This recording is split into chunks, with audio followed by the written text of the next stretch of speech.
সিলেটে ধীরে ধীরে স্বাভাবিক হয়ে আসছে জনজীবন। তবে সাধারণ ছুটিতে অফিস, আদালত, শিক্ষা প্রতিষ্ঠান বন্ধ থাকায় কারফিউ শিথিলের সময়েও খুব একটা বাইরে বের হচ্ছেন না মানুষ। চলমান পরিস্থিতিতে সবচেয়ে বিপাকে পড়েছেন কম আয়ের মানুষ ও ব্যবসায়ীরা। এদিকে গত কয়েকদিনের নাশকতার ঘটনায় 10টি মামলা করেছে পুলিশ, গ্রেপ্তার করেছে 110 জনকে। সাকিব আহমেদ মিঠুর তথ্য ছবিতে প্রতিবেদন।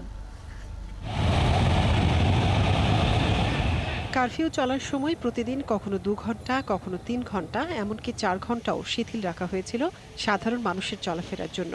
কিন্তু সিলেট নগরীতে এই সময়টাতেও মানুষজন খুব একটা রাস্তায় নামেনি। সুনসান ছিল নগরী। আর কারফিউ শিথিল হলেও খোলেনি কোনো ব্যবসা প্রতিষ্ঠান। প্রাণচঞ্চল সিলেট নগরী তাই হয়ে ওঠে কোলাহলমুক্ত। এতে বিপাকে পড়েন রিকশা, ভ্যান চালক সহ কম আয়ের মানুষ। অনেকে খাবার ফেরি করলেও ক্রেতা পাননি। গতকালকে 160 টাকার ওই 60 টাকার ওই কয় টাকা থাকে, এই অবস্থায় আমরা চলতাম। 2-3 দিন ধরে আমরা খুবই কষ্ট হয়ে থাকি। আমরা বেচা কেনা হইলে মা বাপে খাইতে পারলো, আমরা চলতে পারলাম সুন্দরটা, তা তো হইল না। কাঁচা বাজারগুলোও বন্ধ থাকায় হতাশায় ব্যবসায়ীরা।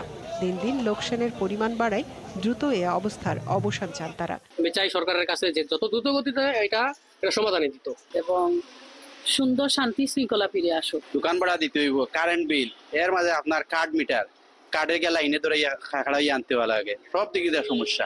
এদিকে পরিস্থিতি স্বাভাবিক রাখতে নিরলসভাবে কাজ করে যাচ্ছেন আইনশৃঙ্খলা বাহিনীর সদস্যরা। নগরীর মোড়ে মোড়ে কড়া পাহারায় রয়েছেন তারা। এখন পর্যন্ত নাশকতার 10টি মামলায় 110 জনকে আটক করা হয়েছে। এখানে তারা পুলিশের সাথে সংঘর্ষ যুক্ত হয়েছে। আমার প্রায় 10 জন পুলিশ আহত হয়েছে এবং তারা বিভিন্ন জায়গায় ভাঙচুর করেছে, বিশেষ করে রেজিস্ট্রি অফিসে আর বিদ্যুৎ অফিসে। আমরা ইতিমধ্যে 10টা মামলা রুজু করেছি তাদের বিরুদ্ধে। যারা এই কোটার বিরুদ্ধে আন্দোলন নামে এই ধ্বংসাত্মক কর্মকাণ্ড করেছে তাদেরকে আমরা অ্যারেস্ট করবো এবং তাদেরকে আইনের আওতায় আনব।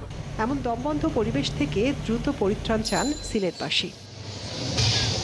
মনিরা কাজরি, 71।